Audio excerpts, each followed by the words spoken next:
Lo llamamos la magia del cine. Efectos especiales que desafían los límites de la imaginación humana.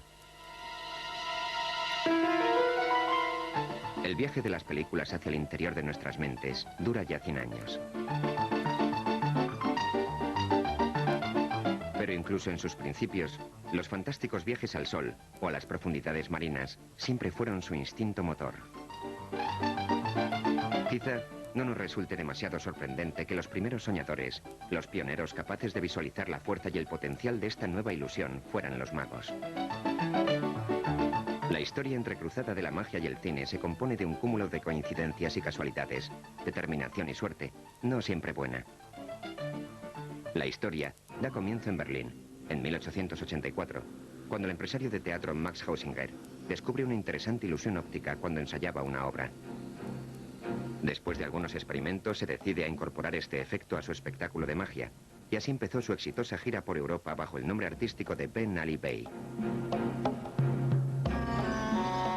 Efectivamente, este efecto que se dio en llamar arte negro supuso una auténtica revolución. Un secreto celosamente guardado por hombres del espectáculo como Omar Posha, cuya mística aún hoy es capaz de dejar boquiabierto al público. Realizado en un escenario desnudo y a plena luz, el arte negro conseguía hacer que parecieran realidad ilusiones míticas como la de la cuerda hindú.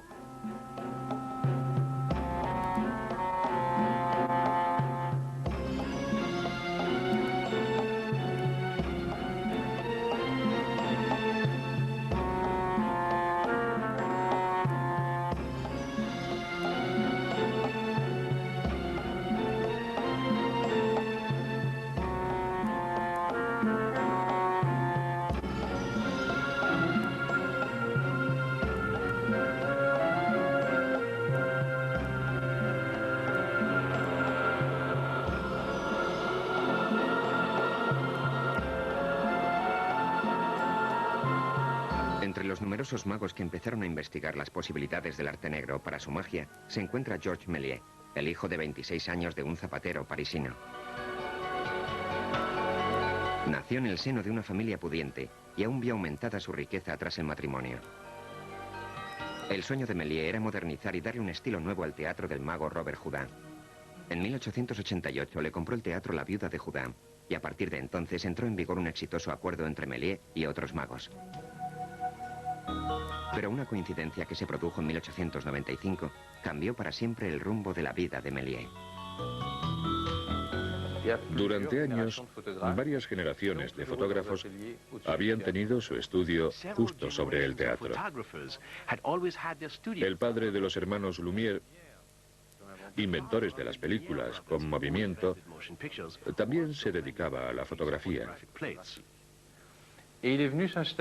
Y cuando llegó a París, estableció sus oficinas en el local encima del teatro de Robert Houdin. Esto suponía que Georges Méliès iba a estar en continuo contacto con los hermanos Lumière, lo cual le permitió ser una de las 6 personas que presenciaron la primera proyección de una película con movimiento. Inmediatamente, Méliès les preguntó a los hermanos Lumière si les podía comprar el invento. Pero ellos se negaron creyendo que aquello no pasaría de ser una curiosidad científica. Méliès dobló su oferta. Aunque solo había visto una grabación pura y dura de escenas de la vida real, un tren abandonando la estación, un grupo de trabajadores saliendo de la fábrica, las posibilidades que ofrecía el invento de Louis Gustonier despertaban toda su inquietud. Incapaz de convencer a los hermanos de que vendieran, se puso a hacer averiguaciones y acabó comprando la cámara de un inglés de la competencia. A los 4 meses, el teatro de Robert Houdin se convirtió en la primera sala de cine del mundo cuando Méliès proyectó una película durante el espectáculo de magia de esa noche. Pero Méliès era más que un mero exhibidor. Méliès no inventó las películas con movimiento, pero sí el arte de la cinematografía. Inventó la ficción narrativa y el gran espectáculo de la producción de películas. Él desarrolló todas las técnicas básicas del cine: efectos especiales, fundidos, incluso descubrió el color, pintando sus películas fotograma por fotograma. Georges Méliès fue el pionero seguido por todo el mundo. Reconocido hoy en día como el padre de los efectos especiales, también diseñó el primer estudio de producción interna. Las primeras películas dependían de la luz solar para estar debidamente iluminadas, así que Méliès construyó una habitación con cristal translúcido donde desarrollar su magia. Colocó el escenario del teatro en un extremo y la cámara fija en otro. Por muy extraño que parezca, Méliès nunca movió la cámara. A lo largo de toda su carrera siempre trabajó desde la perspectiva del espectador y movía bloques enteros de decorados hacia la cámara para dar sensación de movimiento. Él fue el creador de cosas que hoy damos absolutamente por hechas. Georges Méliès hizo las primeras películas en movimiento, aunque fueran demasiado cortas como para poder contar una historia completa. Muchas de las películas se derivaban directa y muy estrechamente de sus espectáculos de magia en vivo, en el escenario. Así que para nosotros, hoy, las producciones de Méliès constituyen lo más parecido a una máquina del tiempo, que nos permite retroceder a aquel entonces y experimentar la magia de hace más de un siglo.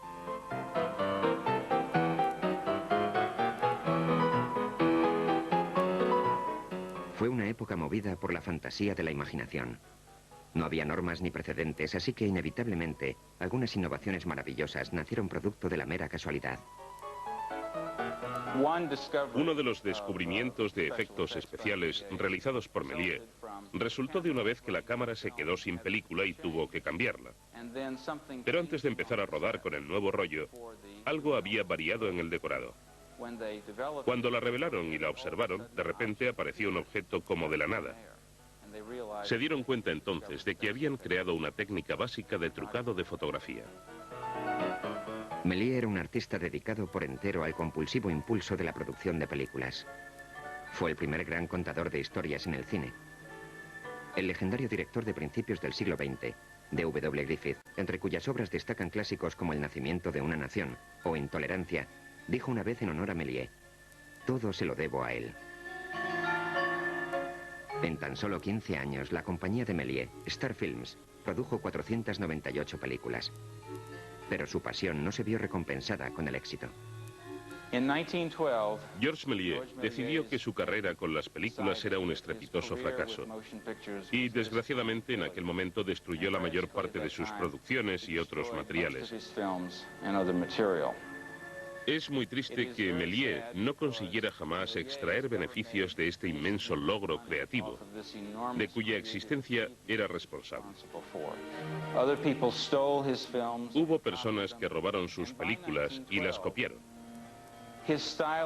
Y en 1912 su forma de rodar, es decir, con una cámara fija en una posición, grabando el equivalente a una obra de teatro, dejó de interesar al público, que veía ahora efectos dramáticos como cambios de ángulos de cámara y de perspectiva sobre la pantalla en otras películas. Como muchos magos aprenderían un día, el cine seguiría desempeñando un papel importante en su destino colectivo, pero en muchos casos disfrazado de recurrente villano. Georges Méliès pasó los últimos años de su vida sumido en la pobreza y el no reconocimiento, como vendedor anónimo de chucherías en un pequeño puesto de la estación de tren de Montparnasse, en París.